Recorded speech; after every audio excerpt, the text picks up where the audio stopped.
I'm dressed in all black like the Omen, which means one of two things. Well, really one of three things.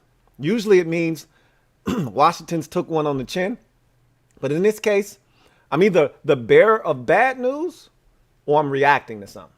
And in this case, I'm reacting to some. And you know what I'm talking about. And this is a football podcast. This is a football show. This is a football brand. And we are going to talk football today. But we're going to talk about this first because it impacted my life and my childhood. And so we'll get to that first, and then we'll jump into some football talk later here on the LouieTeeNetwork podcast.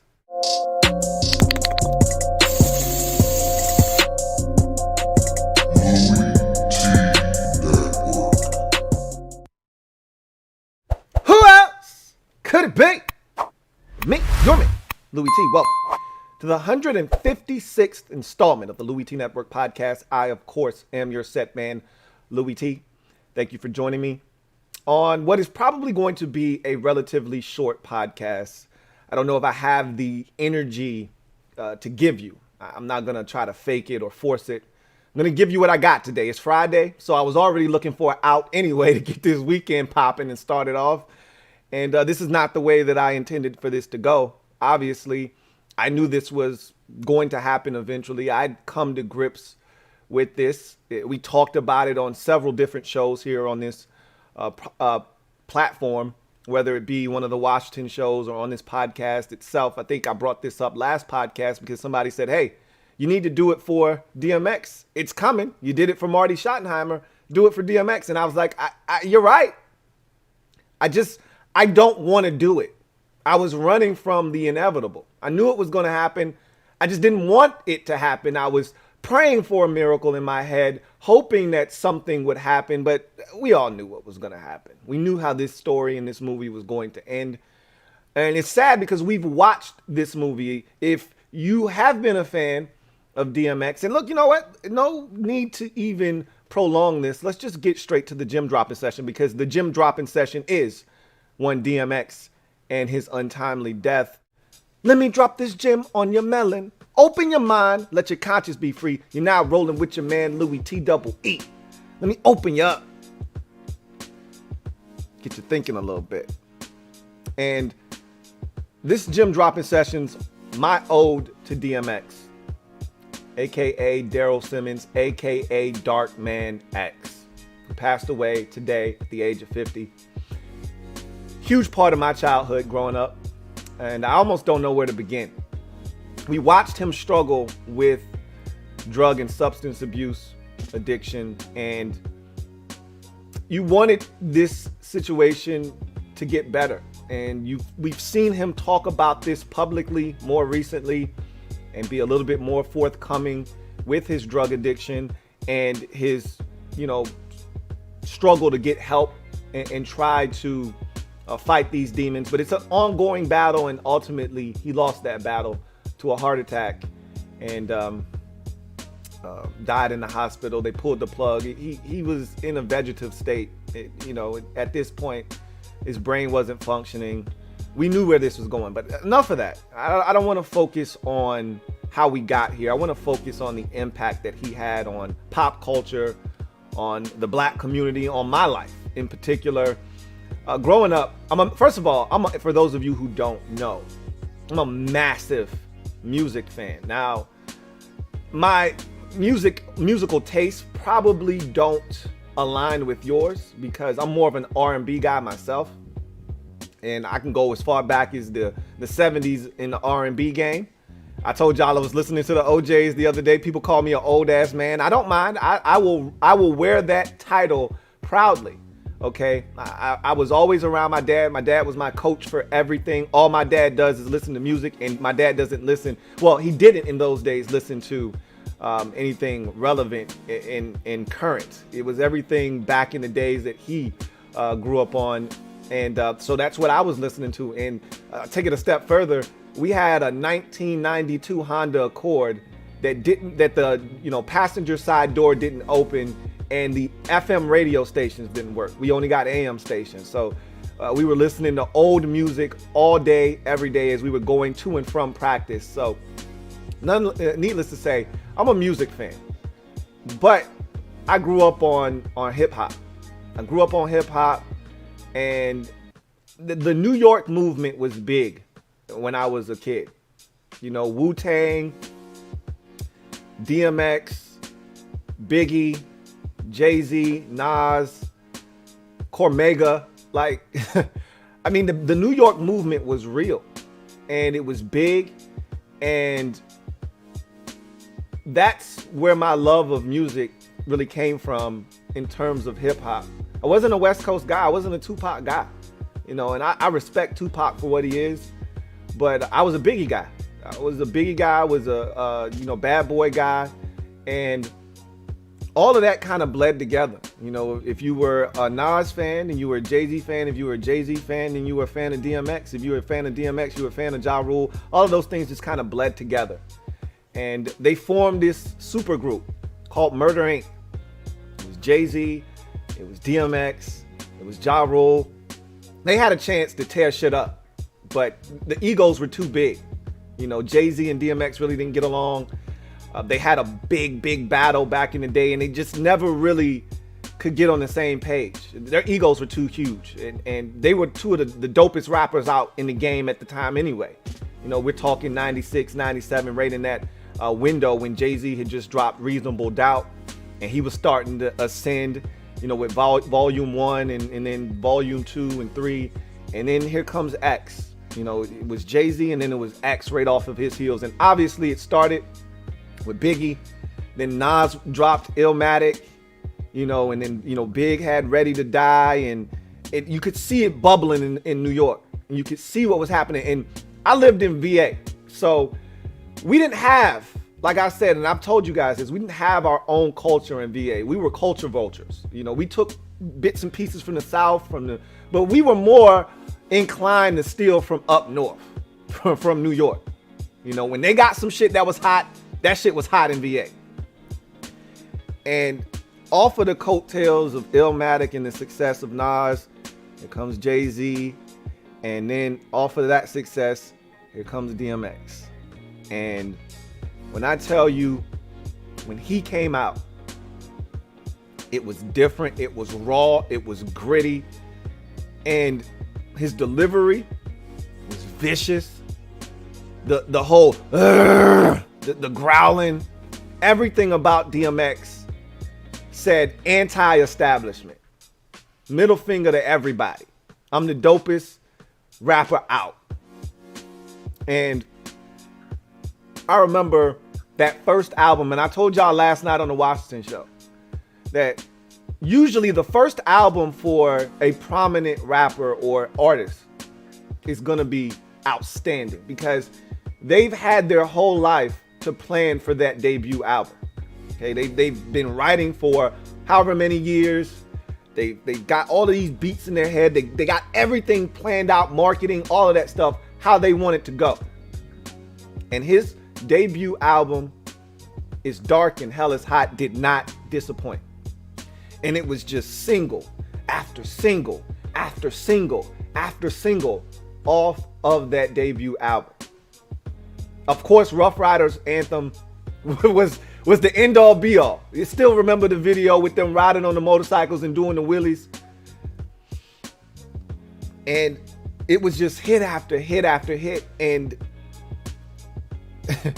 I remember when we first of all, we won't shit. You know, we were mean. Kids are mean in general. I hate the fact that I was an asshole growing up. And I wasn't an asshole, I'd say, by the time I got to high school, but I was an asshole in middle school. I was a good kid in elementary school. I was an asshole in middle school. Okay? Because you're trying to find yourself, you want to fit in, you're trying to be cool, and then you realize being a dick isn't cool. But it takes you a while to figure that out. So I remember one song in particular. And he had a line. Protected by Viper, stand back. And that was Get At Me Dog. All right. And what we would do at school is we would find someone we deemed ugly. Who are we to decide who is ugly or not, right? Again, we won't shit. Don't judge me, okay? It was in my former years. I was a youth coming up in the game. I didn't know any better. And so we would grab someone that we deemed to be ugly, not attractive. Again, who are we to judge, right? And if you were messing with us, we grab that person and we put that person in front of us and say, protected by Viper, stand back. Just a little dumb shit like that. Are fond memories I have of DMX and the impact, singing the songs. And after the album, It's Dark and Hell is Hot comes out, again, just single after single after single. Get At Me Dog and Rough Rider Anthem and I want to say the song with Faith was on that album as well.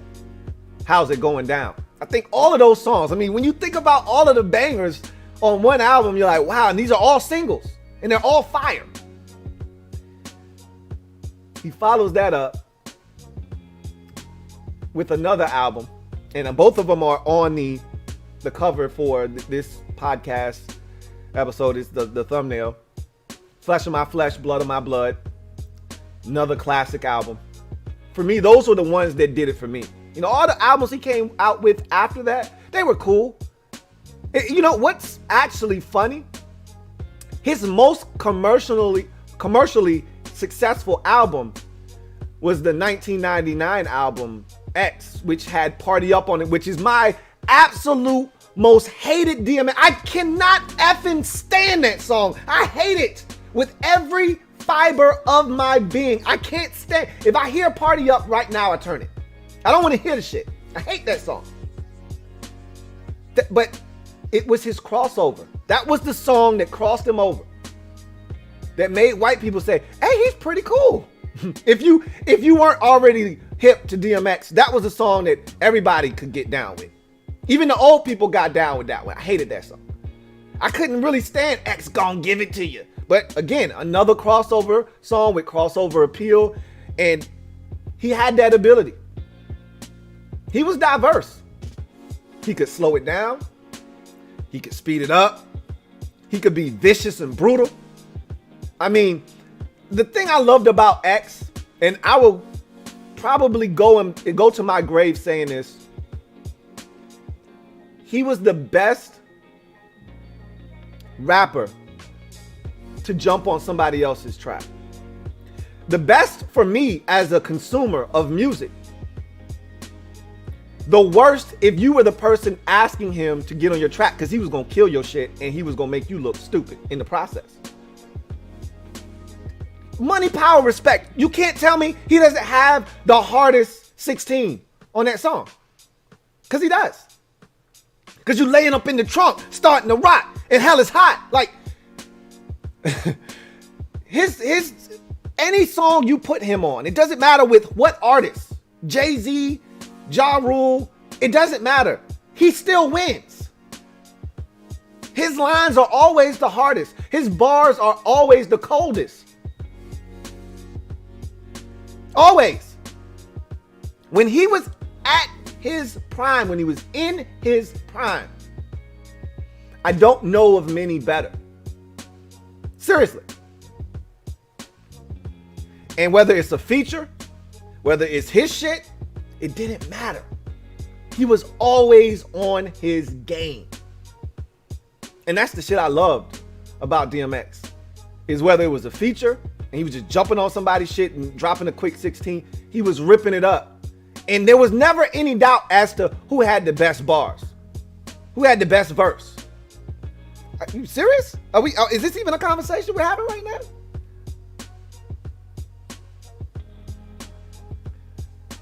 I remember being so excited thinking about Murder Inc. and those guys linking up. I could really care less about Ja Rule, to be honest with you. I wasn't the biggest Ja Rule fan in the world. But Jay-Z and DMX were two of my favorites. So having them in a super group, and I just wanted one album. Just one. If they could just get their shit together for just one album, that's all I really wanted.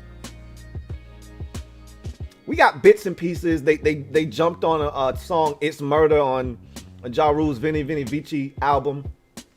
One of my favorite DMX verses, and I'm gonna give y'all a quote from it because it's my favorite DMX few bars, and there's so many of them. I mean, even the hooks are nasty. Y'all been eating long enough now. Stop being greedy. Let's keep it real, partner. Give to the needy. Ribs is touching, so don't make me wait. Round and I'ma bite you. Snatch the plate. Like, come on, man. Throw a couple of in there. When you say that, stop. Stop. And I'm like 12 walking around repeating this shit. I shouldn't be. You can't run from dope ass music though. It's gonna find you. It's gonna seep in your pores and get into your ears and corrupt your brain. And that's what happened to me as a young youth running the streets of Norfolk, Virginia. Okay? But you couldn't tell me that shit wasn't dope, because it was. And you could see he was being affected by the drug use. And look, at the end of the day, the rap game isn't too much different from the sports game. Legends come, legends go. And as a wise man once told me, all good things must come to an end. And we knew that was going to happen. You know, some guys are able to withstand the test of time. We're watching it now with Tom Brady in the NFL. He keeps defying the odds. He keeps stiff-arming Father Time and keeping him at bay. How? I don't know. Jay-Z seems to be able to do the same thing in the rap game. He doesn't have to come out with stuff very often, but when he does, you listen. The guys now that I loved growing up, they put out some shit I'm not even checking for it. I was a massive Killer Cam and Dipset fan growing up. Massive! And Cam wasn't even talking about shit. He wasn't talking about a damn thing. I'm on the Maury show because I got a Maury flow. What the hell does that even mean? I don't know, but I was banging that shit out of my damn speakers. You know what I'm saying? Like, but I'm not checking for Cam these days, even though he's probably still dope. Like, you don't lose the ability to be able to spit a verse.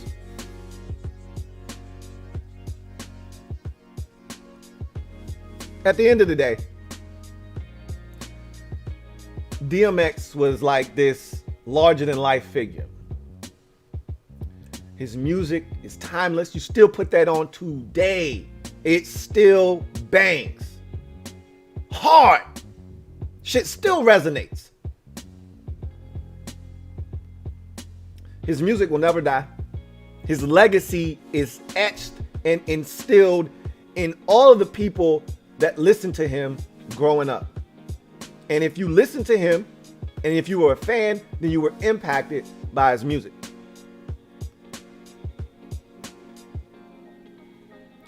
If you were an athlete, there's no way you could put on DMX and not get hyped. Basketball, football, baseball, doesn't matter. No way you could put that on and not be ready to kick somebody's ass. Can't tell you how many times I started off my regimen, you know, getting the day started with some DMX.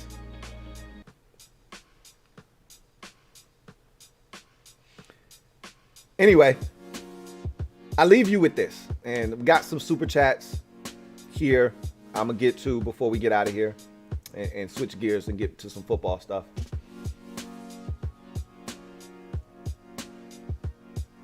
My favorite DMX verse wasn't one of his own, on one of his own tracks.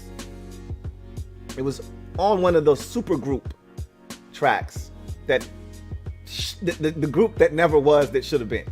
Murder Inc. Jay-Z, Ja Rule, DMX.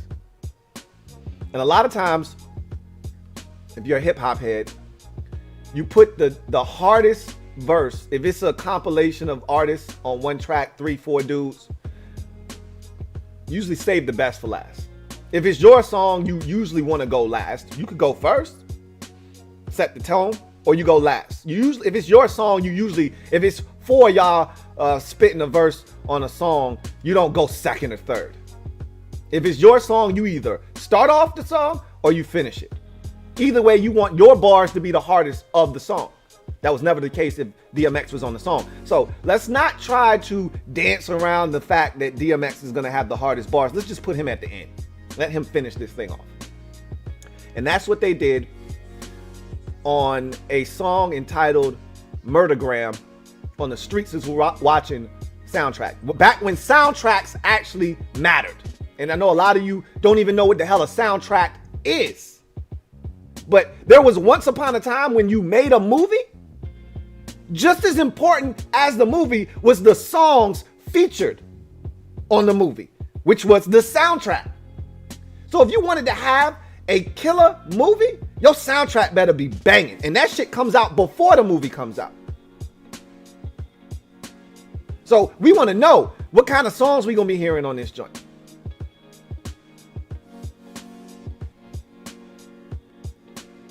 This was my favorite line from DMX. Compilation of lines.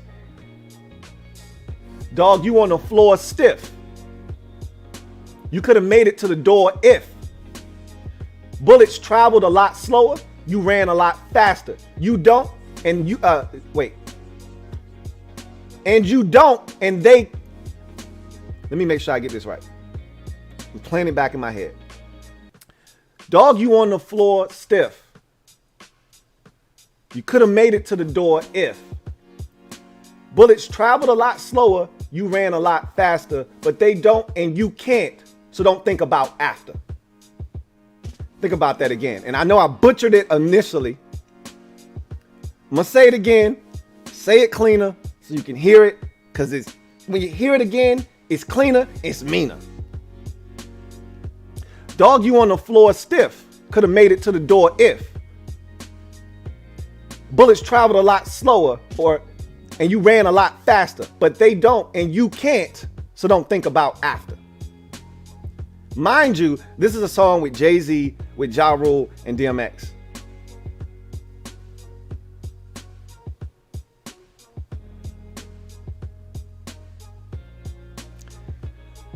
Rest in peace, Earl. Rest in peace. We appreciate your contribution to society and to all of our childhoods. And your music will never die. It'll always live on. And thanks, man. We appreciate you. So, with that said, let me get to a few super chats and then we're going to move on. I ain't going to keep you here too long. Like I said, I ain't got a lot for y'all today, honestly speaking. Taint Tostada, thank you for the super chat. Greatly appreciate you. Taint Tostada writes, when DMX played in the club, you knew someone was going to get into a fight or shoot the place up. It's funny that you say that because I was at a concert. It was a Jadakiss concert, actually. And Jadakiss, as always, late as hell. So they were doing local acts and they were trying to kill time until Jada showed up, because he was like 2 hours late. And the Clips, who are from VA, from the 757, one of them was in the building. Can't remember if it was Pusha or Malice. I want to say it was Malice. I don't think it was Pusha. This was right before Malice decided to turn his life over to Christ.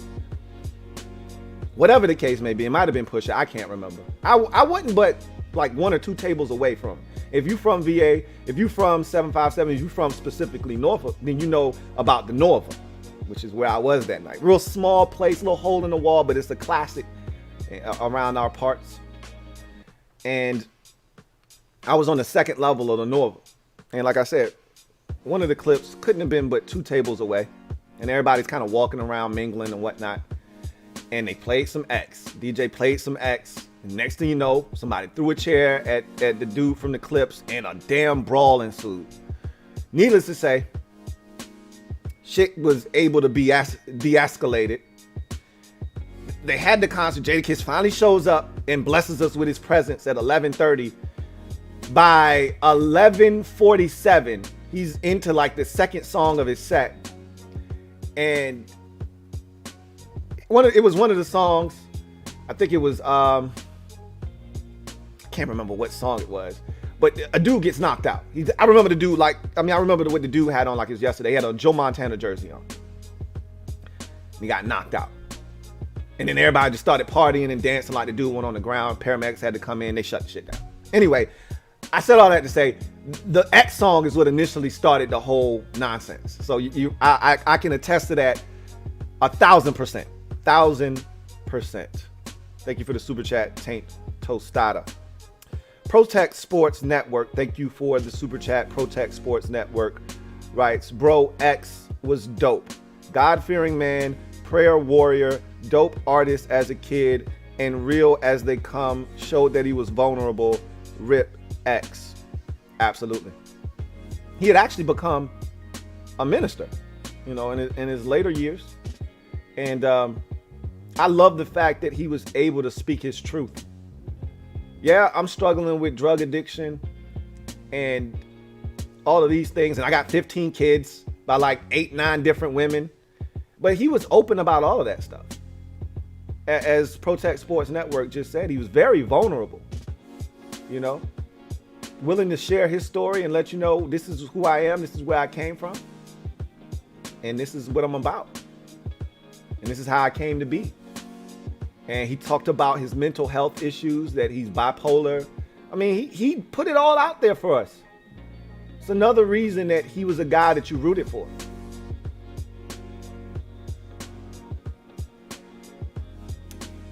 Calvin Krim. First of all, thank you for the super chat, Protect Sports Network. Calvin Krim. Thank you for the super chat. Greatly appreciate you. He writes, and then there was X was on repeat growing up. Rest in peace. Yeah. Yep. That wasn't my cup of tea. That wasn't my X that I loved, but to each its own. I love it. I love the fact that he was able to cross over and get into the movies, with Jet Li and Aaliyah and all of those movies he did. It's still tough, man. Still tough.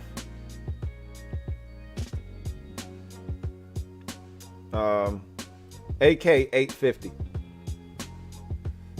Thank you for the super chat. Greatly appreciate you. AK 850 writes, X was a storyteller. We lost one of the best ever in hip hop. I agree. That was the reason why. That's how I fell in love with hip hop. The art of storytelling on wax. That's essentially the essence of hip hop.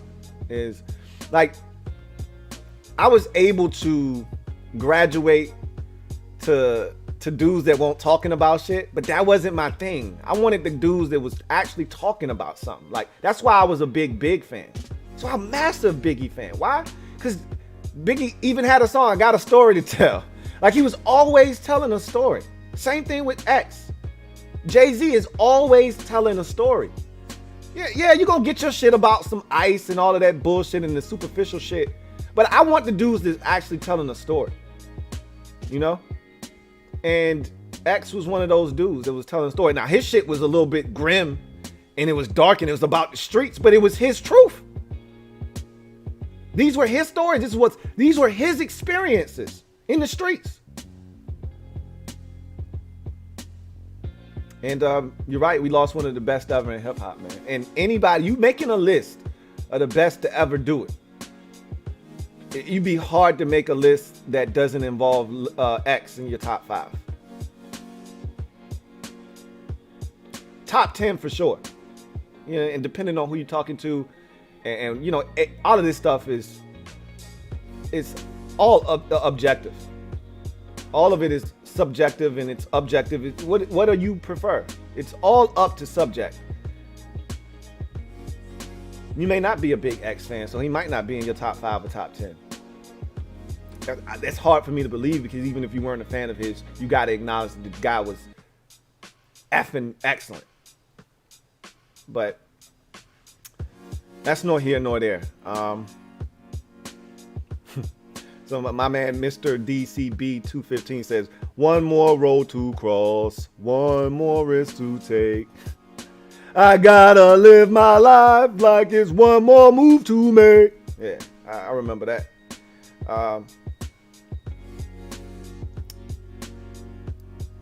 So, in any event,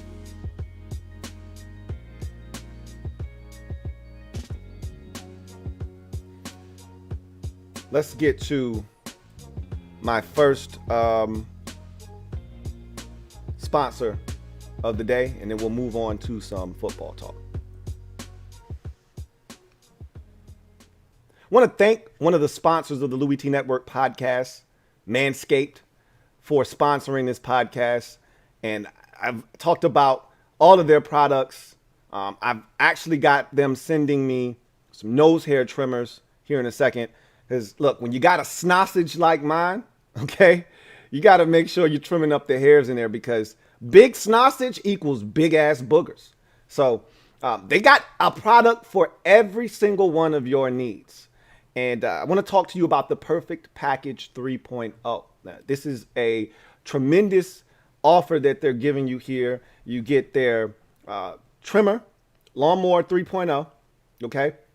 You get the ball deodorant, which is their crop preserver.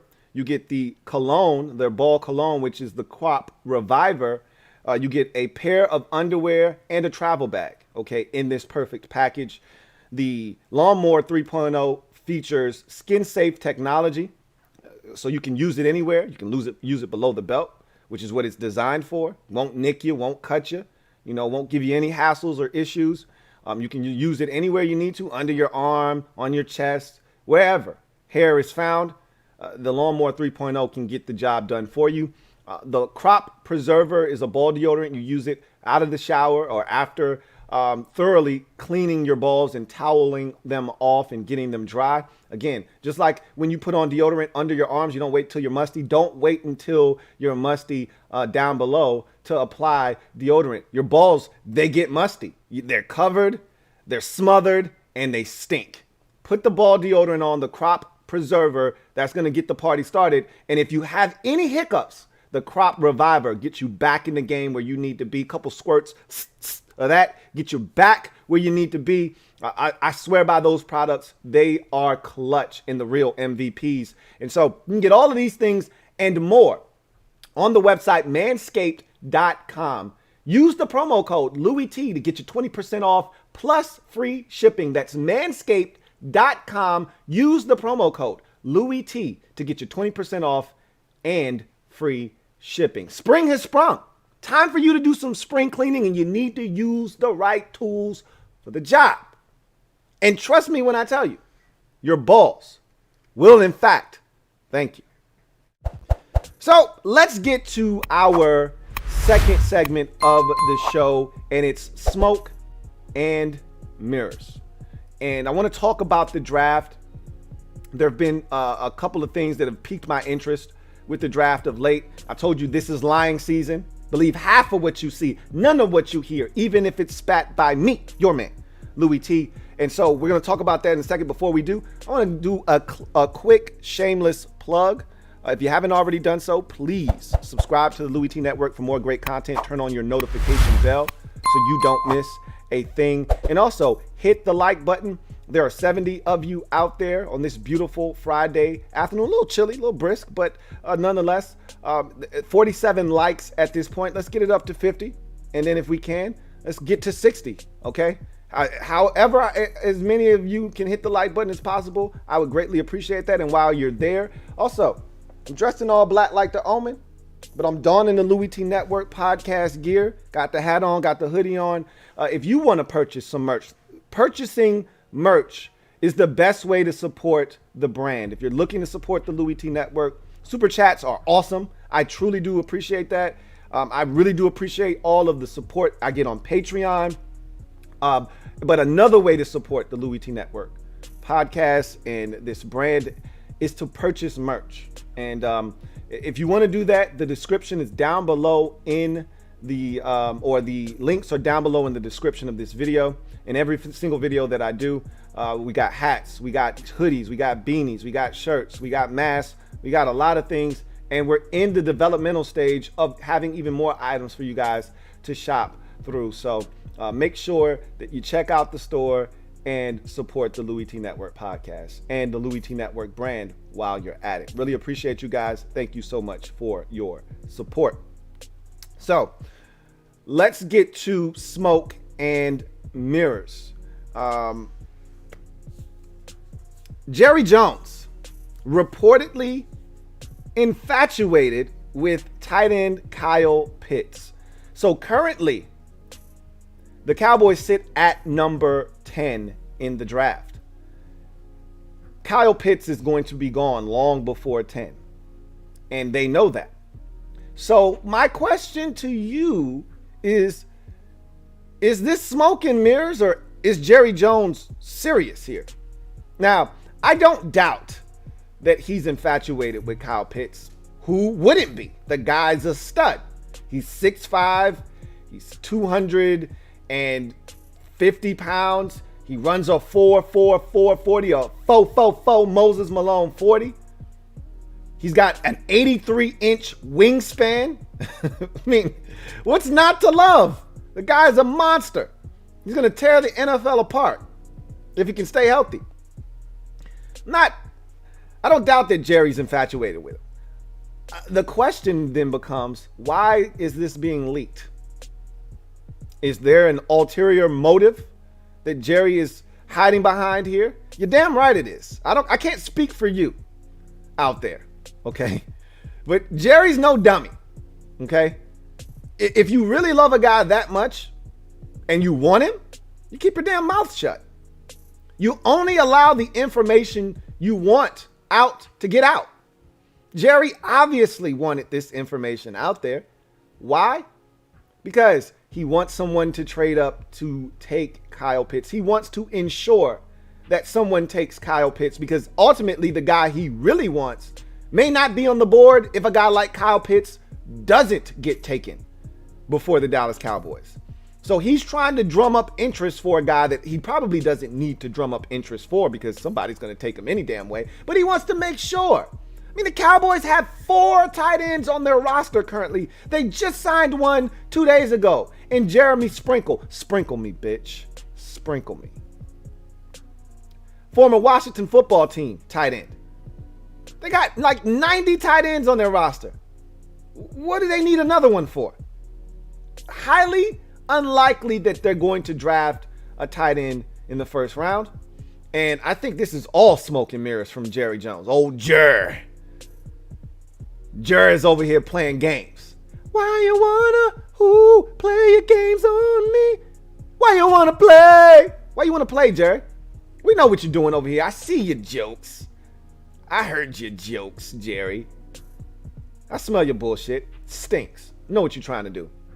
He may be infatuated with Kyle Pitts, but he knows he's not drafting him and has no intentions on drafting Kyle Pitts. I think he's looking to drum up interest to get somebody to make sure they come up and get him. I think ultimately the target for Dallas is a corner. I think they want the first corner off the board, and in order to get that done, they need 5 quarterbacks in the top 10. They need Micah Parsons and Kyle Pitts and all of these guys and Jamar Chase and a tackle to all go in the top 10, you know, in the top 9 picks, so that at 10, their guy is staring them right in the face. And Patrick Surtain or whatever corner they're interested in at 10. More likely than not, Patrick Surtain the second. So, I think I know what Jerry's up to. Good old Jer is up to. But find that really interesting that all of a sudden the Cowboys are infatuated with Kyle Pitts. How about this smoke and mirrors? The Patriots have done serious homework on quarterback Kellen Mond of Texas A&M and have been in constant communication with him. Some even feel that the Patriots might be willing to spend the 15th overall pick on quarterback Kellen Mond.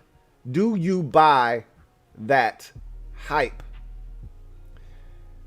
The Patriots have been known in the past to just do not only their due diligence, but they've been known to go over the top in their approach to quarterbacks in particular. So much so that they even convince the player that they're going to take them even if it means trading up. Best example provided would be Baker Mayfield. The Patriots did so much homework and so much communicating with Baker Mayfield during that 2018 NFL draft process. So much homework and so much communication with Baker Mayfield. So much so that Baker Mayfield was convinced the Patriots were going to trade up to draft him. Now, ultimately, he went number 1 overall. I don't even think Baker Mayfield thought he was going to go number 1 overall to the Cleveland Browns, but he ultimately did. So the Patriots never had a chance, unless the Browns were willing to move, and I don't know if they were willing to move in that year's draft or not.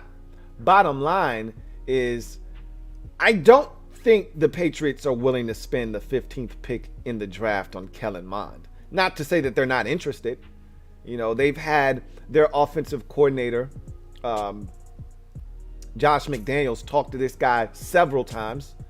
Bill Belichick has been in constant communication with him.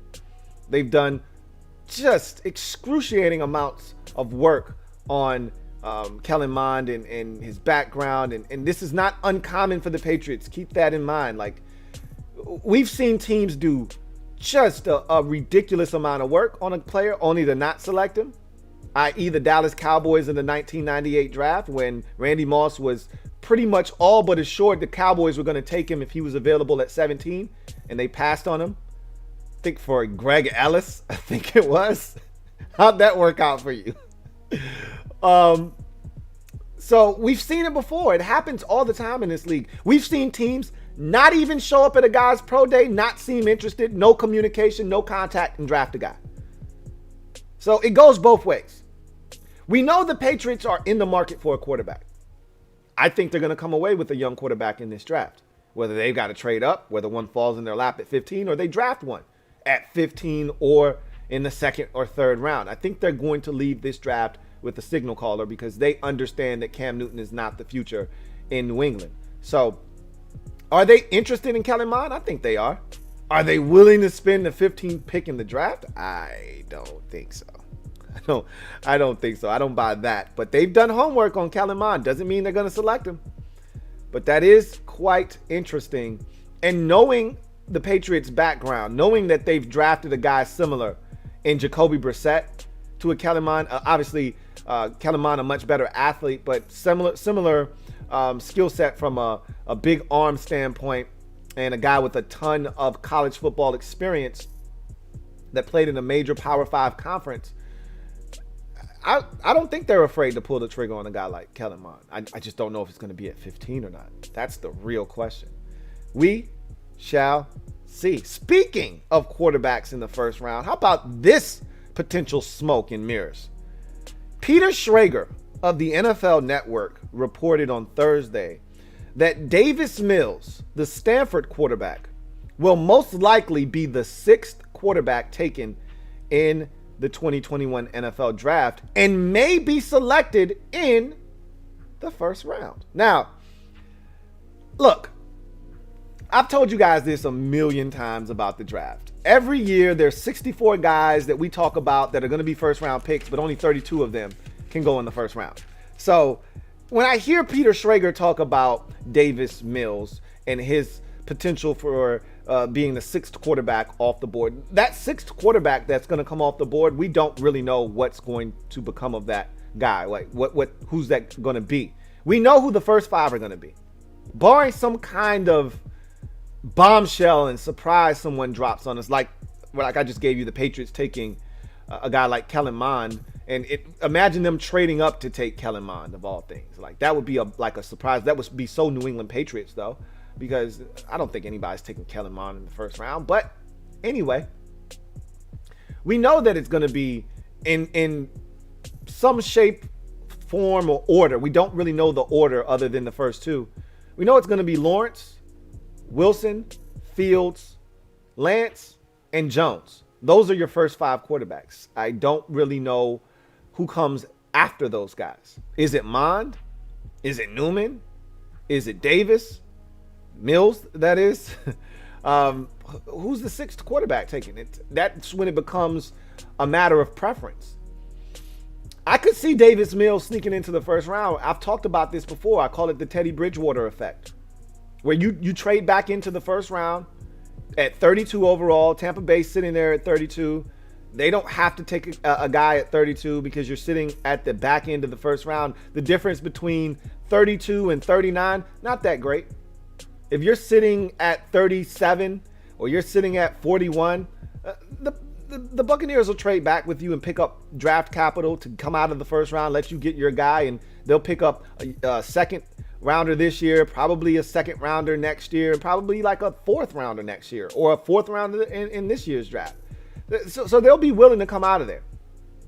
And if depending on how far back you're asking them to go, they might pick up even more draft capital. Either way, I think it's very plausible to see someone come back into the end of the first round to draft a quarterback because you want that fifth-year option on that QB.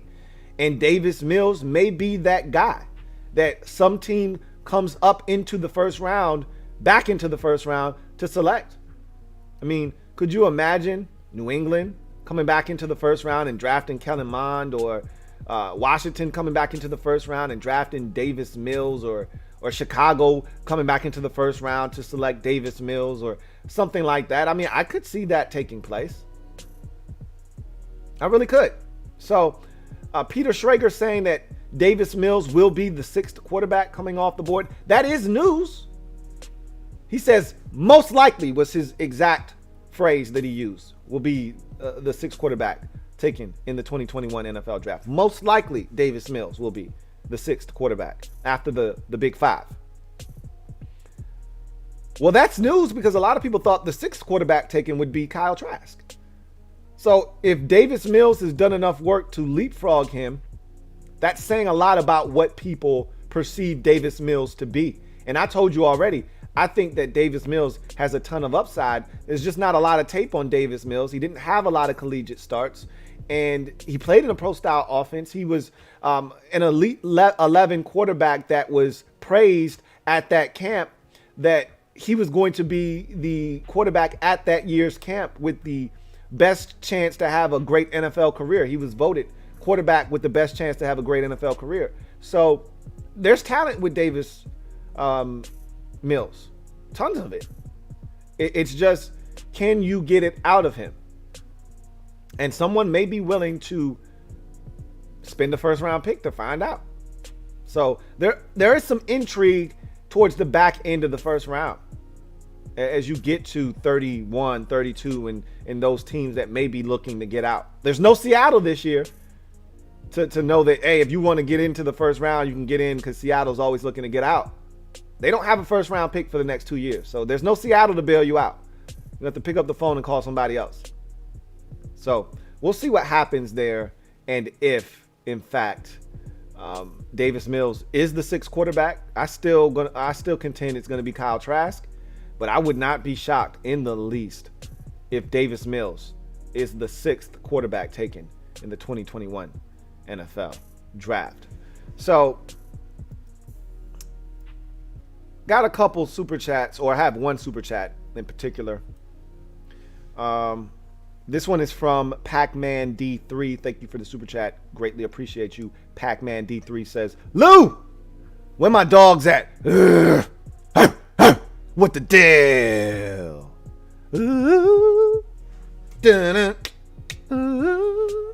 All right, so we're going to switch gears. One more stop, one more sponsor, and then we're going to wrap this thing up with garbage time.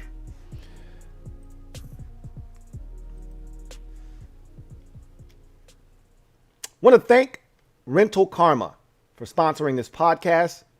If you are in need of a credit score boost and you are a renter, Rental Karma is exactly what you're looking for. Use your rental history, past, present, and potentially future, to help bolster your credit score by upwards of 50 points. You could see upwards of 40 points of a difference, an improvement in just 10 days by using Rental Karma to help use your credit and rental history to bolster your credit score. So you're going to pay your rent on time. I always laugh about, hey, the car insurance and the cable bill and your apps that you have and your music streams. Hey, all of that stuff might be a little tardy this month. What's not going to be tardy is your rent.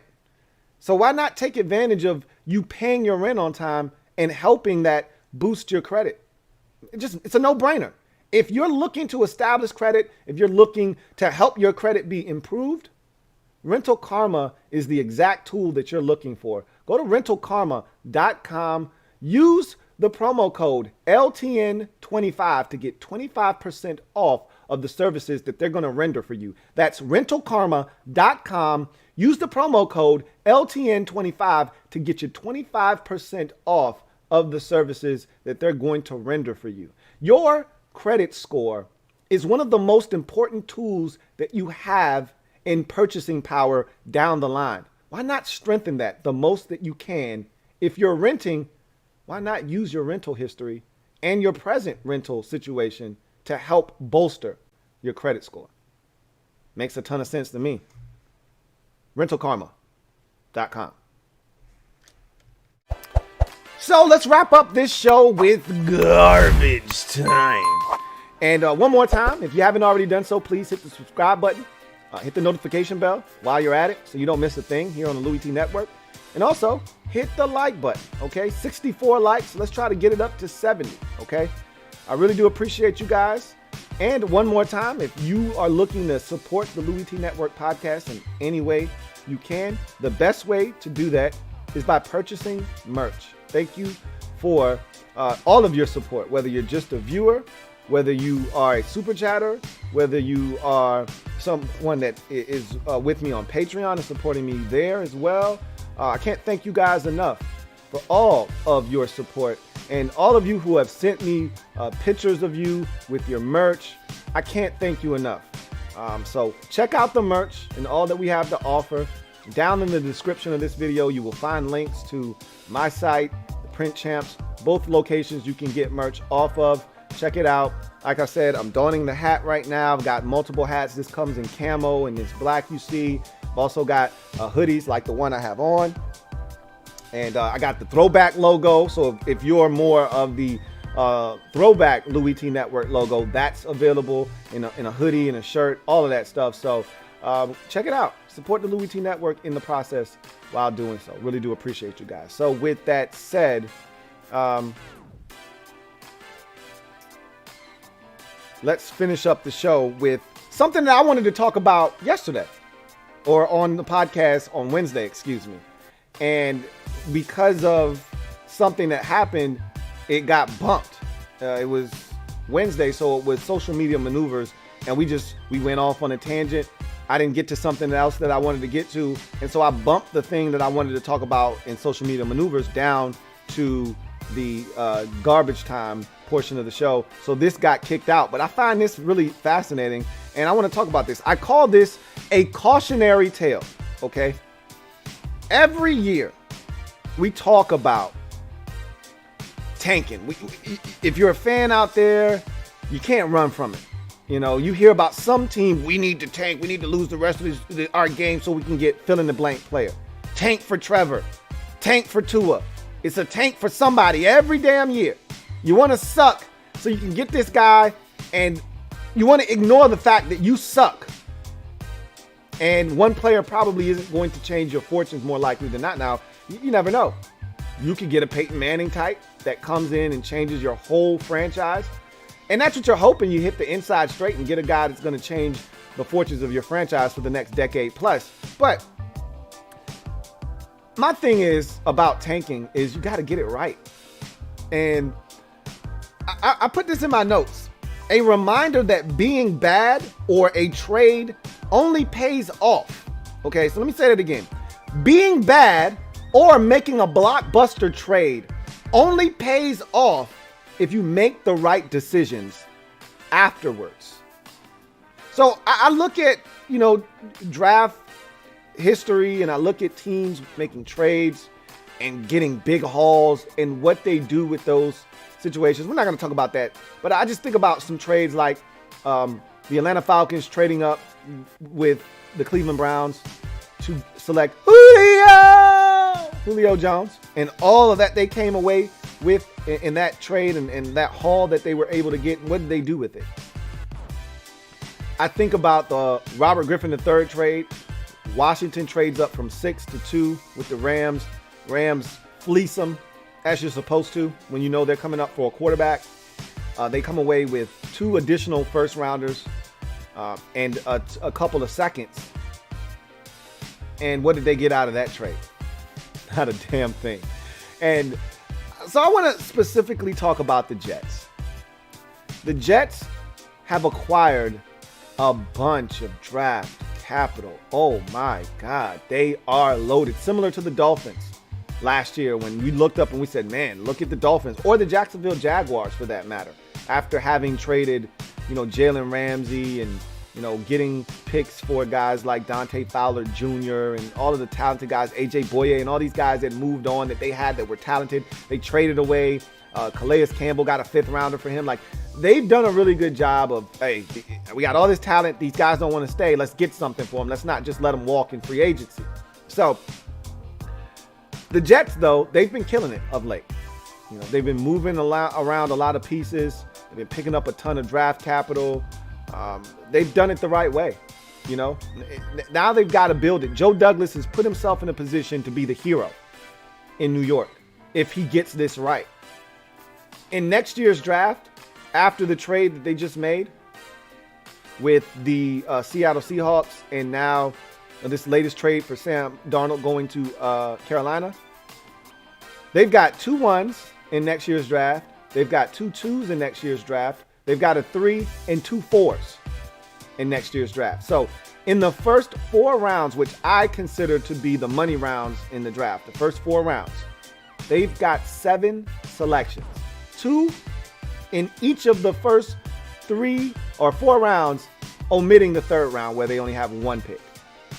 They're set up to speed this process up, surround Zach Wilson with a ton of talent in a short amount of time, and turn this thing into a winner if they get it right. But as I just mentioned, this is a cautionary tale about tanking for XYZ player or making every year.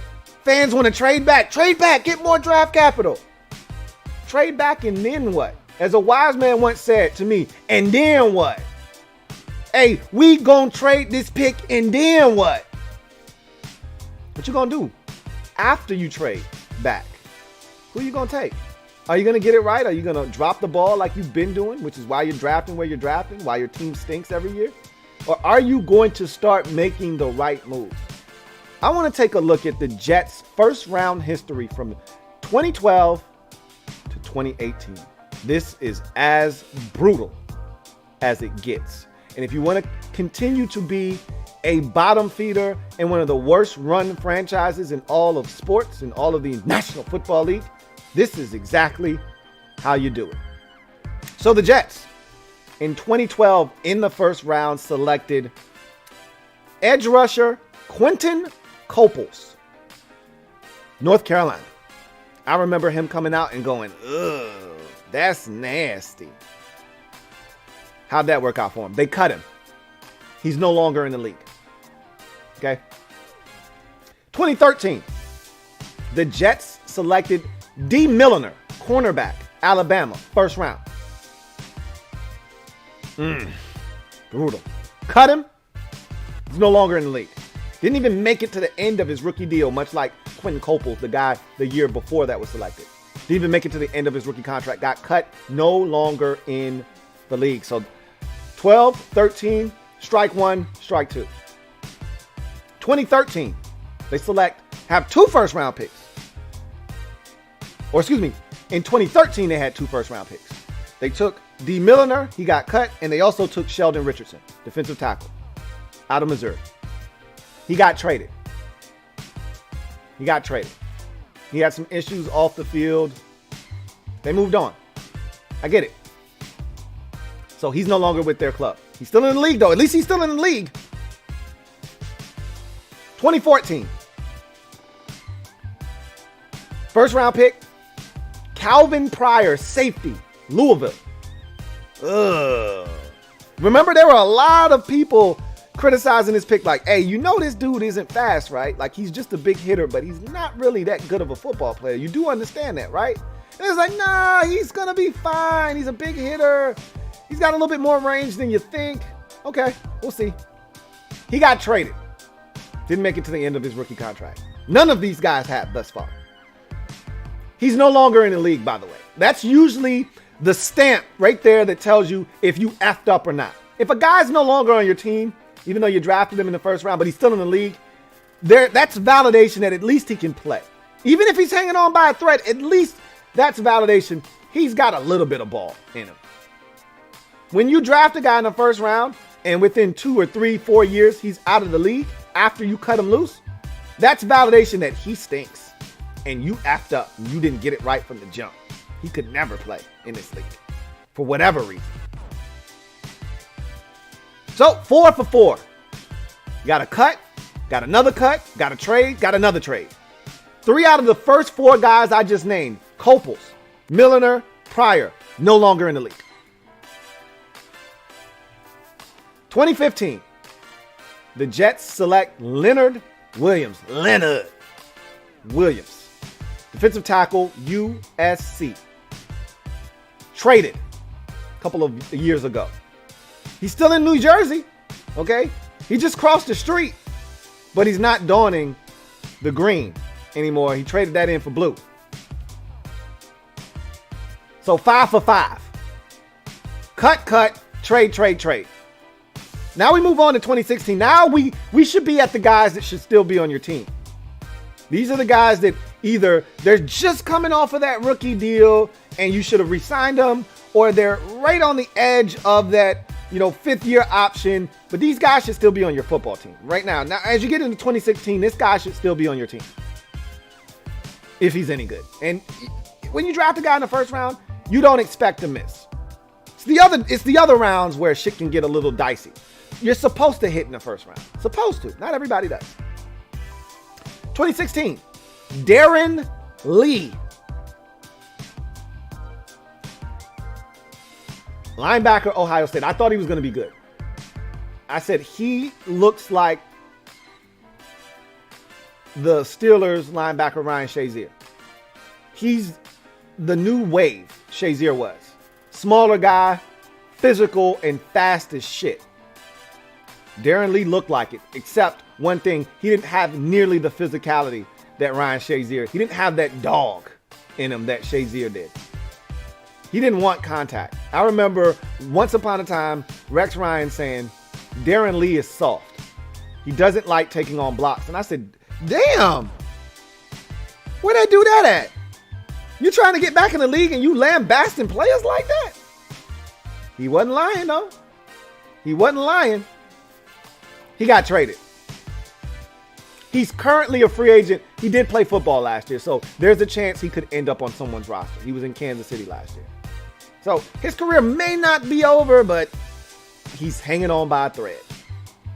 Hanging on by a thread. So we 6 for 6. Cut, trade, and trade. None of these guys have made it to the end of their rookie contracts, mind you.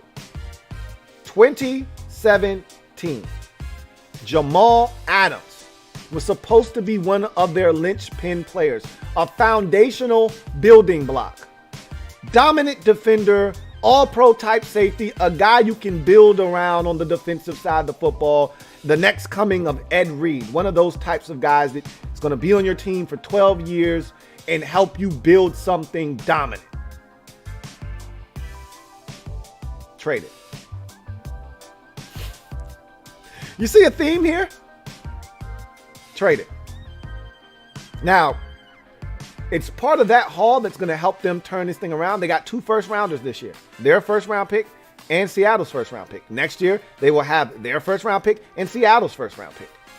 Let's see what they do. That trade is fine. Let's see what you do with those picks. That's what's important. What do you do with the draft capital you've acquired? It's cool to make the deal. You get praised for making the deal and getting back what you got back. All right, what you gonna do with it? 7 for 7. Cut, trade. 2018. Man, we need a quarterback. We got us a defensive stopper on the defensive side of football. We got one on the defensive line and Leonard Williams. We got one in the back end and Jamal Adams. We got the defense going in the right direction. We just went out in free agency and we signed C.J. Mosley. We're about to turn this thing around on defense. Now we need a signal caller on offense. They draft Sam Darnold. 3rd overall. And not only did they draft Sam Darnold, they traded up to draft Sam Darnold. Traded. And just like that, from 2012 to 2018, the Jets do not have a first-round pick still on the roster. And if you recall, I don't know if you guys remember this, but we had this conversation. Their 2019 first-round pick, Quinnen Williams. We talked about him potentially being on the trade block last year. Do you remember that? It was brief. I didn't think they were really serious. And ultimately, cooler heads prevailed and nothing came of it. But the mere fact that we were talking about yet another potential first-round pick being on the block, scandalous in New York for the Jets. So I use this as a cautionary tale. You want to stink? And I get it. The Jets organization is dysfunctional, top to bottom. I get it. I understand. I'm no fool. Not everybody's organization looks like this. But you want to stink every year? These are all, for the most part, maybe 1 or 2 of these guys barely outside of the top 10. Most of these are top 5 picks. There are a few of these guys that are outside of the top 10. Jets had a couple of years where they weren't terrible. Ryan Fitzpatrick came in there one year, started, I think they went 10-6, but missed the postseason. So that's not going to be a top 10 year. But most of these years, they stunk. They tanked for this guy and tanked for that guy. And just let this be a cautionary tale that it doesn't matter how many first-round picks you have or what you do, how many trades you make. Oh, let's trade back. Let's tank for this guy. You better get that shit right. Okay? Get it right. You know what? You could be Tom Telesco and every year not make any trades. He made one last year to trade up to get Kenneth Murray. But outside of that, usually Tom Telesco, he gets 7 picks. He looks at his 7 picks and he says, these are 7 really good picks. I'm going to keep all 7 of them. And he makes every selection where he's slotted. You know what? Make 7 good selections. You know, the whole trading back thing is overrated. What the hell are you going to do? Are you going to pick up an additional 2nd-round pick to spend it on Sua Cravens? You're going to pick up a 2nd-round pick to spend it on Ryan Anderson? Well, you're going to trade back one spot to allow the Houston Texans to come up to select Will Fuller while you move back a spot and take Josh Doxson? What difference does it make if you move back if you still F it up? Just get this shit right. Don't worry about tanking. Don't worry about this, that, and the third. Whether you're 7th or you're 2nd or you're 15th, just get it right. That's why the whole tanking thing to me, at times, there's value in that. There is. I myself can't stand the term tanking. However, 2 years ago, when Washington was just awful, the worst Washington team I think I've ever watched in my lifetime. We were awful. It was a hard watch, and I'm a diehard. I said, if there's one silver lining in this abysmal, miserable season, terrible. I had a terrible, horrible, no good, very bad season as a fan. I said, there's one thing that could make this all better. And all for naught. Get us Chase Young at 2. We got to get Chase Young at 2. And so, even though I hate it, I was rooting like hell for us to play well, but still find a way to lose. And that we did down the stretch. I'm not a tank guy, though. Fans this year, oh, we suck. We need to tank. Tank for what? We got a chance to win the damn division. Are you crazy? So we're going to win the division at 6-10, and we're going to get the 20th pick in the draft instead of getting a top 5 pick. Who gives a shit? Winning is more important than drafting Quentin Copels, than drafting Leonard Williams just to trade him 3 years later. Or drafting Sam Darnold and realizing we just effed up. Don't tank, win. And wherever you end up, make a smart selection. Whether that's 9, 19, or 29. Whether it's 2, 12, or 22. Just get it right. You want to trade back? Seattle trades back all the time. For what? What do they have to show for it? They get more out of their 5th and 6th and 7th round and undrafted dudes than they do out of their 1st, 2nd, and 3rd round picks. For what? What are we trading back for?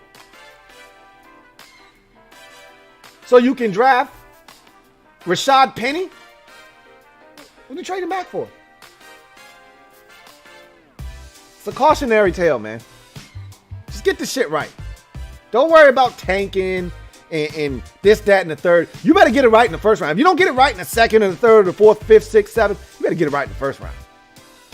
Or you're going to be bad for a very long time. That's why Jacksonville had that 1 year in 2017. You know why? They were bad. They were bad for a long time. But you know what they were doing every year? Which is why I really like Dave Caldwell. You know, he just got canned. He was getting the shit right every year in the draft. He's like, look, if I'm going to suck, we're going to be top 5 again. Look, I might have effed up on Blake Bortles, and that's what ultimately cost him his job, is that he didn't get the quarterback position right. He didn't get it right with him. He didn't get it right with trading for Nicholas Foles. He just didn't get it right. Well, I think that was a free agency deal. I don't think he traded for him. But he didn't get it right. He didn't get the quarterback position right. That'll get you fired. But what he did do was he drafted Jalen Ramsey. When nobody else wanted him, he went and he drafted Myles Jack in the 2nd round and took a flyer on him.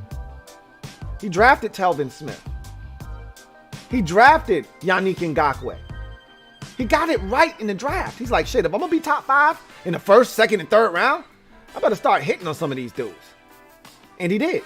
And next thing you looked up, you said, well, damn, where did all this talent come from? He's been stockpiling it for like the last 4 years.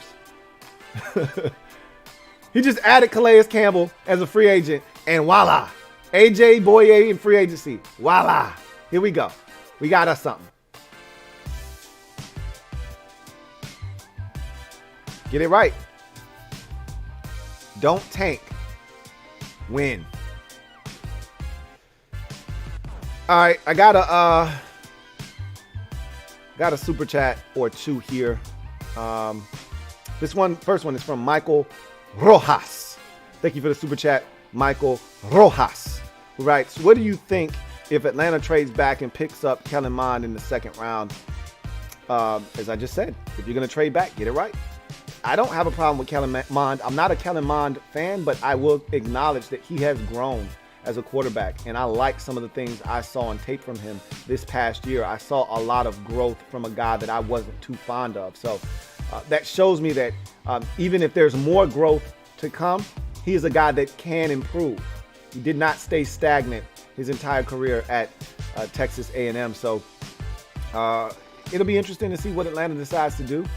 My thing is, if you want a quarterback, why are you trading back? Again, if you love a guy, take him. If you like Kellen Mond more than you like Justin Fields, first of all, something's wrong. But okay, fine. You like Kellen Mond more than Justin Fields. To each his own. Then sure, trade back. Get your guy. Kellen Mond's your guy, get your guy. You don't have to draft him at 4. That'd be the responsible thing to do. Trade back and then pick him. But if you like them equally, or I don't know how you would, if you like Justin Fields more, which you should, you got a chance to draft him. If the 49ers don't take him at 3, you got a chance to draft him at 4. Why would you trade back and take a lesser version of him? That doesn't make any sense. I don't understand that. I mean, it's like you got a chance to buy a Dr. Pepper for $1. And in order to save yourself 10 cents, you buy Dr. Thunder instead. Why? Just buy the Dr. Pepper. It's $1. I don't want Dr. Thunder. I don't care that it's 90 cents. I saved 10 cents. Woohoo! What did we really accomplish here? What? It was 70. It was on sale. It was 75 cents. Okay, you saved a quarter. Whoop did he do? If you're gonna take a quarterback, why not just take the best that is available? Why trade back and take a watered down version of the guy you could have taken at 4? I don't understand. But again, if you don't like Justin Fields and you like Kellen Mond, then I get it. In that scenario that you posed, that would have to be it. I don't like Trey Lance. I don't like Justin Fields. I want Kellen Mond. Okay. We're going to be monitoring this situation closely. You're damn right. We're going to be watching when Matt Ryan's no longer the quarterback and Kellen Mond is. If he stinks, you're going to hear about it just like the GM in Chicago, Ryan Pace, is hearing about trading up one spot to get Mitchell Trubisky and passing on Deshaun Watson and Patrick Mahomes. You're going to hear about the shit. And let's just be clear. None of us knew what Mahomes was going to be back in 2016 or 17 when he was drafted. None of us knew. If you're going to sit here and act like you did, fine. Knock yourself out. You didn't know. None of us did. We knew it was talent, but we didn't know he was going to be that good. Now, Deshaun Watson, that's a different case. I wasn't the biggest Deshaun Watson fan either, but I wasn't a massive Mitchell Trubisky fan either. So Terry Fontenot isn't a clown. He's no dummy. He just got this job. The fastest way for him to be out of Atlanta in 4 or 5 years is to trade back out of 4 and take Kellen Mond and have Kellen Mond stink. That's how you get fired. If you're going to trade out of 4, you best not take a quarterback. Just leave it alone. Leave it alone. Now, we may criticize you for not taking a quarterback, and if Justin Fields turns out to be Russell Wilson and he's tearing up the league, or he turns out to be a Deshaun Watson type and he's tearing shit up, and you had a chance to draft him, and now we look around in 4 years, Matt Ryan's no longer in Atlanta, and you're struggling at the quarterback, going through journeyman quarterback after journeyman quarterback, we're going to look back and say, with revisionist history, obviously, and say, well, you had a chance. But at least we won't be able to say, you took Kellen Mond over Justin Fields. That's how you get fired. If you take another guy that's talented and he's performing well, we're not going to kill you for trading back, picking up draft capital, and deciding we're going to pass on the quarterback position altogether this year because we still got Matt Ryan for the next 2 years. It's if you pass on that quarterback in exchange for another guy, that's when we're going to come after your ass and tell you a new asshole. Terry Fontenot doesn't want any parts of that, so I don't see them doing that. But anyway, I digress. Thank you for the super chat, Michael Rojas. Got another super chat. This one is from King of the North. And so we're going to end the show on this note. King of the North, thank you for the super chat. Greatly appreciate you. Who writes, Rip DMX. That Belly soundtrack is a great one. Slippin' was a song that got this white country boy through some tough times as a rebellious youth. And that's what music can do. Doesn't matter what color you are, what creed you are. Music is similar to sports in the sense that it can unite people. It can bring people together. Go to a concert and you look around, you're going to see all kinds of people, ages, colors, different religious backgrounds, but they all come for one common goal because they enjoy the music of this one particular artist. And so music is something that you can go to. It never dies. It never lets you down. When I was going through a rough patch in my life, I would go to the gym every day, sometimes 2 times a day. And it was just the ability to be in my own thoughts, but also just having music. Just having music. You'd be surprised at how much music can do. The power of music. It can work for good. It can work for bad as well. But music is a powerful tool. And when you hear people like King of the North say, hey, this dude got me through some rough times. That's some real shit. Everybody's, situation is different. Everybody's journey and path is different. And people use different tools and coping mechanisms to get through situations and ordeals, hurdles and stumbles. King of the North had one. and DMX was right there getting them through it.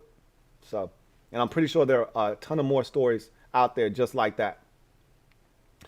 Anyway, that's going to do it for me, your man, Louie T. I thank you guys for joining me on this installment of the Louie T Network podcast. Look forward to chopping it up with you guys on Monday. If nothing else happens over the weekend, then we'll be back, reconvene on Monday, and we'll chop it up and talk about the latest news surrounding the NFL and the NFL draft. Be on the lookout for the tight ends video at some point. I would like to get that out over the weekend, if at all possible. You know, my weekends are usually pretty much reserved for the fam. So I don't know if I'm going to get it out or not, but I really want to get these tight ends out so I can turn my attention to the cornerbacks and running backs next week. So we'll see if I can get those tight ends out at some point this weekend, if not early next week. That said, I'm going to glide to the side, allow you guys to enjoy the rest of your weekend. Have a great weekend.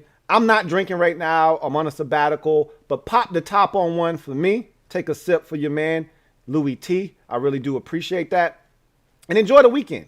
You know, whether it's a sip of soda, a sip of juice, a sip of water, take a sip for your boy, Louie T. Really appreciate y'all. Enjoy the weekend. Take care. And I'll see you on Monday. You guys, have a good one. DMX. Hey, Earl. Rest in paradise. Louie.